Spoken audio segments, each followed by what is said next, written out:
Yappa doodle doo!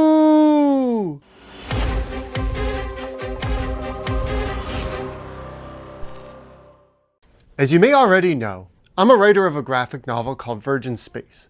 It's the only reason I feel qualified enough to talk about comics the way I do.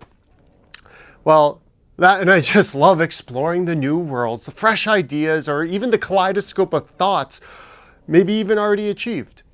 Now, visit me at Space Aristocrat on Insta to see how much progress we've made, notifications about comic yaps, or just to chat with me.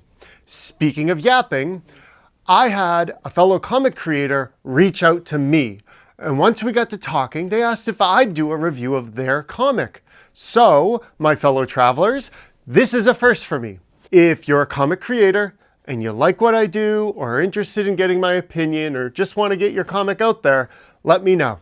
Welcome to Macabre Majesty, a dark story by Dungeon Rat Productions.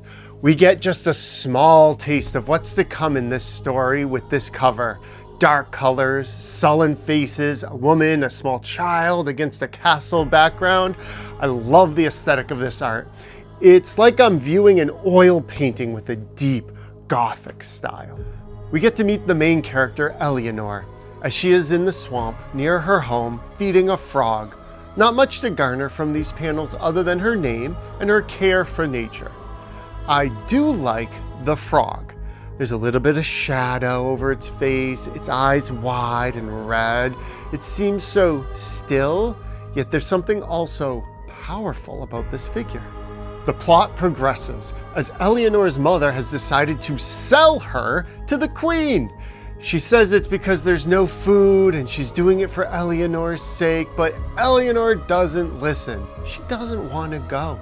They embrace in this panel. You can feel the love the mother has for Eleanor. It looks like they're hugging on clouds. This could be a metaphor or an unfinished panel. I can't tell, but it works either way.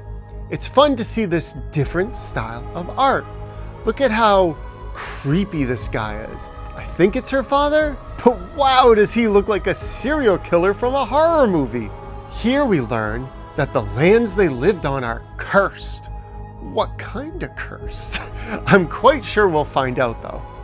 Look at this dark panel of them traveling to the castle. It certainly feels cursed. Welcome to the castle. It's here we'll spend the remainder of our time. Everything before this, it was just a preheat before we really started baking. And yet again, I'm enchanted by the gothic, dark style that prevails this story. Scratchy dark lines, subtle illuminations, blending deep backgrounds, all create an environment of horror. Now, Eleanor finds herself in the castle where it's so bright, almost too bright. Everything feels like it's in bloom.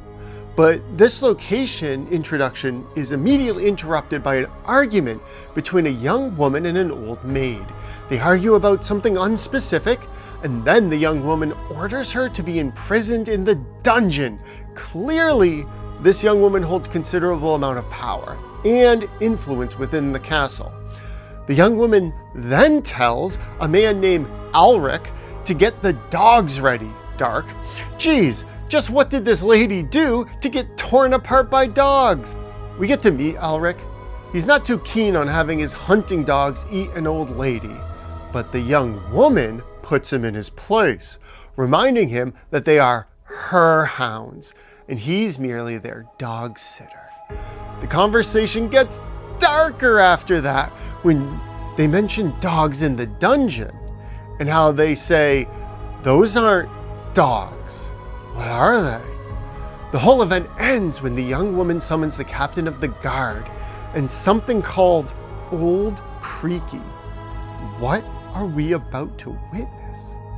Eleanor is introduced to the young woman, who reveals she's the princess and that her mother, the queen, is indisposed, so she's the one in charge.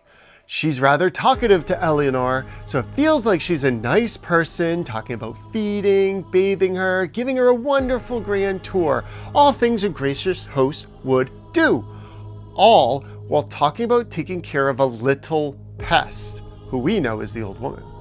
Still don't know what that lady did to get the ire of the princess. We haven't met Old Creaky yet. We meet the captain of the guard outside the castle. The moon's glowing, the sky subtly precipitates. The captain speaks sternly towards the princess, making sure that what they're about to do is not merely a momentary fit of anger and that she won't regret it in the morning. He goes on to describe how her mother has deteriorated to mania and her father, now dead, once had unpredictable mood swings. But she says that the old woman tried to usurp her the throne, and the captain can now do nothing but agree to carry out her orders.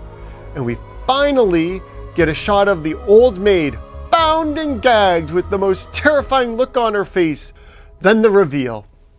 She's in a bowl-shaped basket like what you would see on a catapult, and the princess gives the word to launch, and launch they do. This is such a dark scene. You can see the shadow of the old maid as she's cast away into the darkness. Truly a terrible way to be disposed of. The princess, she squints and tries to see where she lands and complains, "Oh, we should have done it in the morning."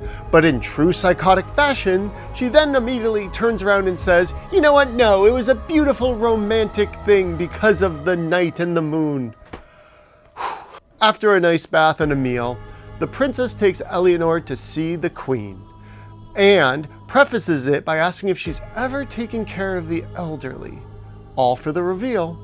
Like a scene from What's Eating Gilbert Grape and My 800-Pound Life, the queen is massive, bedridden, and covered in flies. This is grotesque.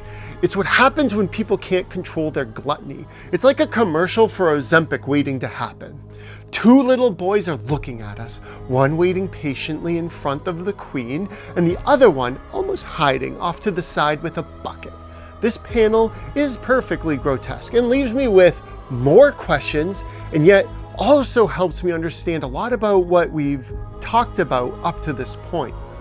The princess starts to give commands to Eleanor. Test of sorts. Her first task, clean the queen. Crawl under the bed, the one we can no longer see, and clean the places that only children can reach.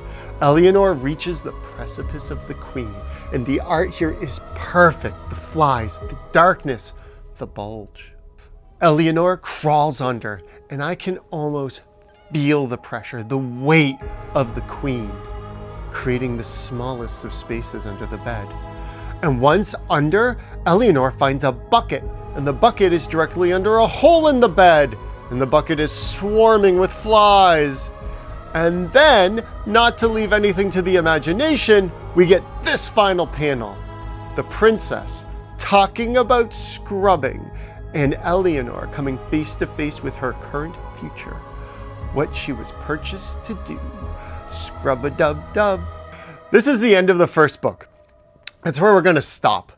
The Macabre Majesty is a dark tale about people, power, abuse, and survival. It's creepy, has horrific tone, and is perfectly framed by the art.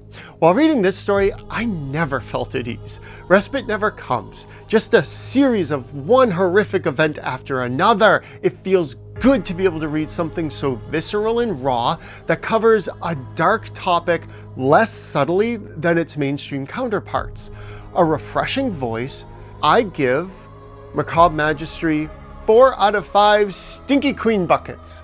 You want to read this for yourself or find out more about the story? Follow Dungeon Rat Productions, and remember, don't sell your family members. Do I really need to remind you to do that? Cheers!